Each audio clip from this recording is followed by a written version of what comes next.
যারা গাছ পাগল মানুষ তারা কিন্তু বিভিন্ন জায়গা থেকে গাছ, বিভিন্ন ধরনের গাছ কালেক্ট করে সেগুলো তাদের সংগ্রহশালায় রাখে।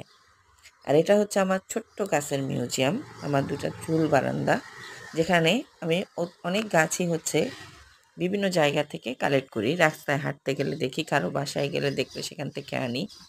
আম বিভিন্ন নার্সারি থেকে কালেক্ট করি। বিভিন্নভাবে আমি এই গাছগুলো সংগ্রহ করেছি। সমস্ত রাত জুড়ে কাল এই গাছগুলো আমি সুন্দর করে সাজিয়েছি, নতুন করে বসিয়েছি। আমার অলরেডি গলা ভেঙে গেছে। তো আমার এই ঝুল বারান্দার তপোবন আপনাদের ভালো লাগলে বলবেন। এখানে কি কি গাছ আছে সবগুলোই আমি কাছ থেকে দেখাচ্ছি। সবগুলোই আমার খুব প্রিয়। আর যারা গাছ ভালোবাসে তারা গাছ চুরিও করে, এটাও আমি জানি। এটা কোনো অন্যায় বা পাপ না। তো সেদিন আমি যে এই মানি প্ল্যান্ট এবং অ্যালোভেরা সংগ্রহ করি, তাদেরকে আমি নতুন করে বাঁচার জন্য একটা বাসস্থান দিয়েছি, তাদেরকে প্রাণ দিয়েছি, জীবিত করেছি। আশা করি তারা বেঁচে যাবে এবং কয়েকজনকে গিফট করেছি, ২-৩ জায়গায় লাগিয়েছি।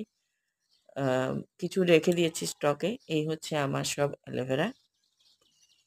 তাদেরকে অনেক যত্ন করে আমি লাগিয়েছি। তো আমার এই শখের বাগান কেমন লাগলো আপনাদের জানাবেন। এবং এই গরমে এই অ্যালোভেরাটা খুব উপকারী। তো সবাই গাছ লাগান, প্রচুর গাছ লাগান, প্রকৃতি বাঁচান এবং গাছের সাথে আপনার সন্তানকে পরিচিত করান। কারণ গাছ আমাদের অক্সিজেন দিয়ে বাঁচিয়ে রাখে।